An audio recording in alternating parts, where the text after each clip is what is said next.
Aryan belongs from Vasai, Maharashtra. और ये जो बात है ये करीबन आज से 10 साल पहले की बात है। ये बात है 2012 की। और आर्यन का बताना है वो आज भी उतना ही ज़्यादा डरता है जितना उस 1 साल में डरा था। वो ये बातें सबको बताता भी नहीं है, क्योंकि आधे लोग तो इसको या तो फियर फाइल्स का एपिसोड समझते हैं या तो क्राइम पेट्रोल का। बट आज आर्यन हम सबसे ये चीज़ें शेयर कर रहा है, तो आई होप ये स्टोरी जितनी अच्छी मुझे लगी है उतनी अच्छी आप सबको भी लगेगी। तो आर्यन बचपन से एक चौल में रहता था। वो चौल में एक फ्लोर पर 12 फैमिलीज रहती थी, और जो सबसे नीचे का फ्लोर था, ग्राउंड फ्लोर, उसमें जो मकान मालिक होता था उन्होंने वो पूरा ग्राउंड फ्लोर उनका होता था। मकान मालिक काफ़ी बूढ़े थे और वो बहुत अच्छे थे। वो जो भी चौल में रहते थे सबको बहुत पसंद करते थे, एंड वाइसा वर्सा, सब उनको बहुत पसंद करते थे। सो मकान मालिक was staying with his old wife, 2 लड़के and daughter in law and 3 grand children. और यहाँ पे सारे जितने भी नेबर्स थे सब एक फैमिली की तरह रहा करते थे। सब एक दूसरे से मिला करते थे, बातें करा करते थे। ऐसा लगता ही नहीं था कि ये सब अलग है, ऐसा लगता था सारे मेरी फैमिली है बस, ऐसा आर्यन को लगता था। और आर्यन का जो चाइल्डहुड था, जो उस चौल में बीता था, वो बहुत ज़्यादा मेमोरेबल था, एक्सेप्ट आखिरी के 2 साल।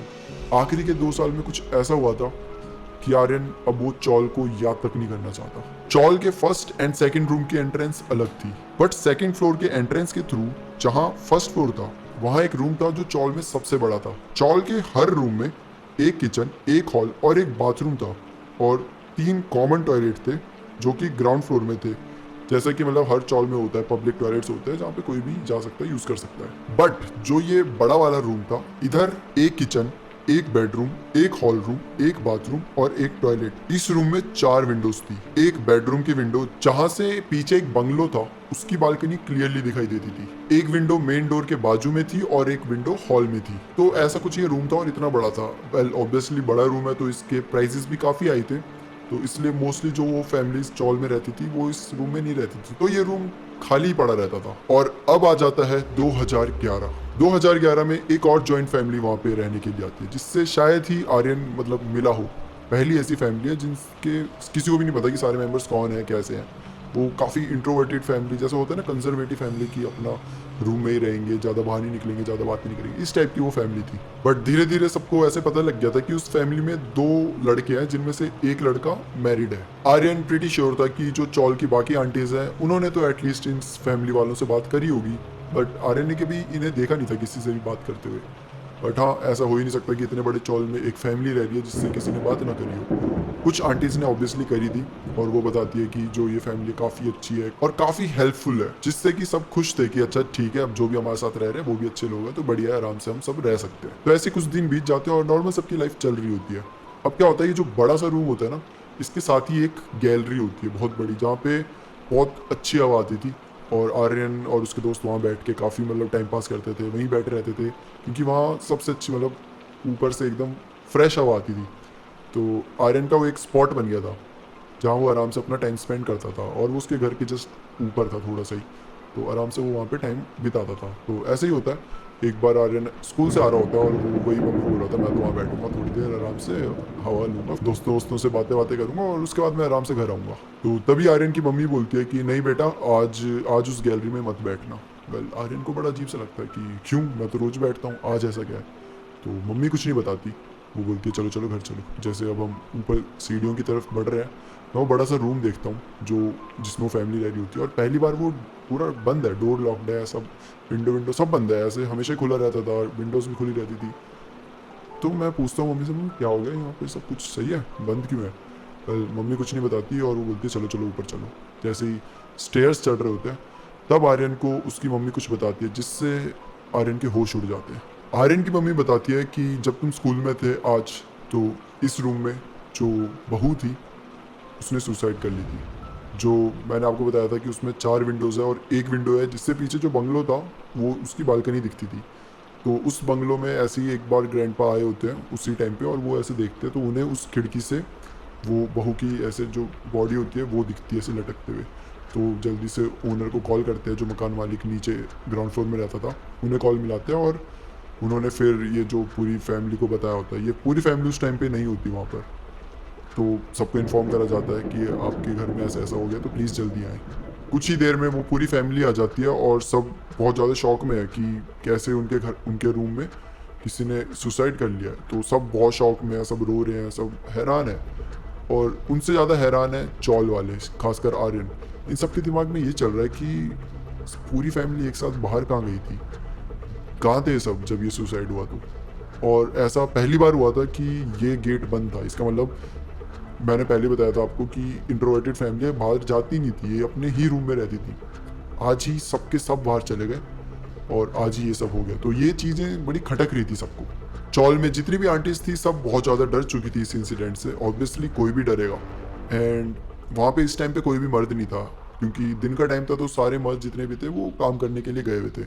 आर्यन सबको सजेस्ट करता है कि क्यों ना हम पुलिस स्टेशन में जाके एक बताएं, उन्हें इन्फॉर्म करें इस सब चीज़ों के बारे में। उसे काटते हुए सारी आंटीज कहती है कि नहीं नहीं, ये पुलिस वुलिस के लफड़े में हमें नहीं पड़ना, हम नहीं करेंगे ये सब। और सच बताएं तो जो मकान मालिक थे उनकी वो इतने मतलब बूढ़े हो चुके थे कि उनकी अब हालत नहीं थी पुलिस स्टेशन के रोज चक्कर काटने का ये सब का। तो कोई कुछ नहीं बताता है। तो फिर सारी आंटीज अभी इन जो ये रूम में रह रहे हैं फैमिलीज उनके साथ ही है। कि फिर एक टाइम बाद जब सब जाने लगते हैं तो पूछते हैं उनसे कि लड़की का फाइनल राइट्स कब करना है। तो वो बताते हैं कि अभी नहीं करना, ये हम रात को करेंगे। हमने एक वैन मंगाई हुई है जिसमें हम बॉडी रखेंगे और वो वैन सीधा कब्रिस्तान पर चली जाएगी। कहीं ना कहीं सबको ऐसा पता था कि कुछ तो यहाँ पे बहुत सस्पिशियस है। एक अजीब सा सन्नाटा सा था चौल में, जहाँ रोज बच्चों के खेलने की, आंटीज के बातें करने की, पानी भरते वक्त झगड़ों की, नोक झोंक करने की आवाजें आती रहती थी। वहाँ आज एकदम सन्नाटा था, मानो कि चौल में कोई है ही नहीं। अब अगली सुबह होती है, सब उठ के अपना काम कर रहे हैं। जितने भी मर्द है वो तैयार हो रहे हैं जल्दी से, जितनी भी वहाँ पे आंटीज थी वो खाना वाना बना रही है, बच्चे स्कूल जाने के लिए रेडी है। कि तभी एक बात एकदम से पूरे चौल में फैलती है। वो बात ये होती है कि जो बड़ा वाला रूम है वो पूरा पूरा साफ हो चुका है। मतलब जो पूरी फैमिली वहाँ रह रही थी कल रात तक वो सब चले गए हैं और वो रूम पूरा खाली है। वहाँ कोई सामान नहीं छूटा है, कुछ भी नहीं छूटा। ऐसा मानो कि वहाँ पे कोई है ही नहीं। रातों रात वो पूरी फैमिली गायब हो चुकी थी। जो मकान मालिक है वो कॉल मिलाता है सबको, एक एक मेंबर को कॉल मिलाने की कोशिश करता है, बट सबके फ़ोन स्विच ऑफ आ रहे होते हैं। और एक हफ्ते तक वो रूम में कोई नहीं जाता। मतलब वो फैमिली का पता ही नहीं चलता कि वो कहाँ चली गई। और एक हफ्ता लग जाता है सबको इस शौक से बाहर निकलने के लिए, क्योंकि पूरे चौल में बहुत ज़्यादा शॉकिंग था। अभी किसी ने सुसाइड करा है और एकदम से पूरी फैमिली का गायब हो जाना।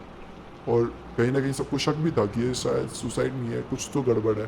तो ये सारी चीज़ें जो हो रही थी ये प्रोसेस करना बहुत मुश्किल था। और इससे बाहर निकलते निकलते सबको एक हफ्ता तो लग ही गया था। मकान मालिक ने अब ये रूम में लॉक लगा दिया और डिसाइड किया कि मैं ये रूम किसी को रेंट पे नहीं दूंगा।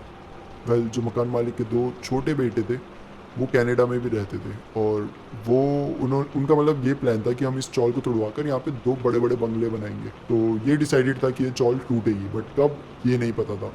बट ये जब इंसिडेंट हो जाता है तो जो मकान मालिक होता है वो डिसाइड करता है कि 2014 मतलब इस इंसिडेंट के 2 साल बाद ये पूरा चौल तोड़ दी जाएगी और यहाँ पे 2 बंगले बने जाएंगे। ये काफ़ी ज़्यादा सैड मूवमेंट था सबके लिए, क्योंकि पूरे बचपन में ये सब चौल में रह रहे हैं और एकदम से इन्हें पता चलता है कि अब ये चौल में नहीं रह सकते। तो ये काफ़ी ज़्यादा मतलब कहीं ना कहीं सबको बहुत सैड लग रहा था। बट कुछ तो था जो कि इन सबसे छुपाया जा रहा था। 2 महीने बीत जाते हैं, अब समर्स आ जाते हैं। रात का टाइम था, सारी आंटीज बैठ के गप्पे लड़ा रही होती है और ये जितने भी बच्चे होते हैं इन सबका ग्रुप हाइड एंड सीक खेल रहा होता है। तो जो आर्यन होता है वो गैलरी में छुपा होता है, वही गैलरी जो रूम के पास होती थी जहाँ पे वो हमेशा 20-30 मिनट बिताता था। वहीं वो ऐसे छुपा होता है कि सडनली आर्यन एकदम ब्लैकआउट हो जाता है। मतलब उसे एकदम चक्कर से आने लग जाते हैं। आर्यन को एकदम से पसीने आने लग गए। उसे समर के टाइम में ठंड लगने लग गई थी। वो बहुत ज़्यादा शिवर कर रहा था, वो बहुत ज़्यादा कांप रहा था और हर 2 सेकंड में उसकी आंखें ब्लर हो रही थी। आर्यन को ऐसा लग रहा था जैसे कोई तो उसके कान में धीरे से आके कुछ बोल रहा है। आर्यन बहुत मुश्किल से कैसे तो करके नीचे जाता है। जैसे वो नीचे जाता है वो अपने रूम में जाता है, सब उसे देखते हैं। आर्यन की बड़ी बुरी हालत हुई होती है, सब उसे पकड़ती है। आंटीज भी वही होती है सारी, तो सब उसे पकड़ते हैं, आराम से बिठाते हैं। तब आर्यन सबको बताता है कि ऐसा ऐसा मुझे फील हुआ। जब सब ये सुनते हैं तो सब बड़े शॉक होते हैं और आर्यन को बोलते कोई बात नहीं, तू आराम से बैठ, तू ये बैठ। उसकी थोड़ी केयर करते हैं। आर्यन अब थोड़ा ठीक जैसे ही फील करता है, सब उसको समझाते हैं कि अच्छा ठीक है, तुझे ऐसा लग रहा है तो ऊपर मत जा, ये वो करके। एंड फिर उसके बाद जब आर्यन एकदम सही हो जाता है तो सब अपने घर चले जाते हैं। इस इंसिडेंट के करीबन 2 हफ्ते बाद एक बार रात को आर्यन को नींद नहीं आ रही होती तो किचन में जाता है पानी पीने के लिए। अब आर्यन किचन में आराम से पानी पी रहा होता है कि उसे वापस आवाज़ें आने लग जाती है किसी औरत की जो कि बहुत रो रही है, बहुत दर्द में रो रही है। और ये आवाज़ें हो ना हो ये उसी रूम से आ रही थी। आर्यन को जैसे ही सुनाई देती है आर्यन बहुत ज़्यादा डर जाता है। वो भाग के अपनी मम्मी के पास जाता है और बोलता है कि मम्मी मम्मी वहाँ वहाँ ऐसी आवाज़ें आ रही है, मुझे मुझे आवाज़ें आ रही है एकदम से और मुझे समझ नहीं आ रहा कि क्या हो रहा है ये सब। मतलब बहुत डर गया आर्यन। आर्यन की मम्मी उठती है, वो भी किचन में जाती है और वो जब किचन में जाती है तो वहाँ उन्हें कोई आवाज़ नहीं सुनाई देती। तो आर्यन की मम्मी आर्यन को बोलते हैं तू चल, उसे रूम में ले जाती है। उसके माथे पे ऐसे आराम से सर पे ऐसे हाथ फेर रही है और उसे सुलाने की कोशिश कर रही है। जब आर्यन को अब थोड़ा ठीक फील होता है तो मम्मी बताती है कि ऐसा नहीं है कि तुझे कुछ अजीब लग रहा है या तुझे ही अजीब लग रहा है, ये आवाज़ें मैंने भी 3 दिन पहले सुनी थी।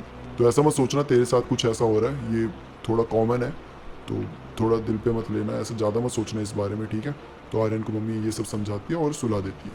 कुछ महीने बाद आर्यन को एक सपना आता है जो कि बहुत अजीब सा होता है। उस सपने में आर्यन एक रूम में है जहाँ कुछ लोग उसे टॉर्चर कर रहे हैं। वो अपनी लैंग्वेज में कुछ बोल रहे हैं जो कि आर्यन को समझ नहीं आ रही, लेकिन शायद वो बंगाली में बात कर रहे थे। वो आर्यन को बेल्ट से मार रहे होते हैं। आर्यन चिल्ला भी नहीं पाता क्योंकि आर्यन का गला बैठ चुका है। वो आर्यन का बाल ऐसे पकड़ के उसे खींच रहे हैं, उसे फ्लोर में ऐसे पटक रहे हैं, उसे बहुत बुरी तरह मारा जा रहा है।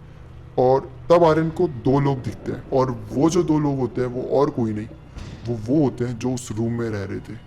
तब आर्यन को याद आता है कि वो जो फैमिली थी वो भी बंगाली फैमिली थी। आर्यन समझ जाता है कि ये तो वही बंगाली फैमिली है जो यहाँ पर रूम में रह रही थी। तभी आर्यन एकदम से उठ जाता है। जैसे उठता है आर्यन का सपना टूटता है। आर्यन बहुत जोर से रोना चालू कर देता है। आर्यन बहुत ज़्यादा डर चुका होता है और वो बस पूरी रात रो ही रहा है।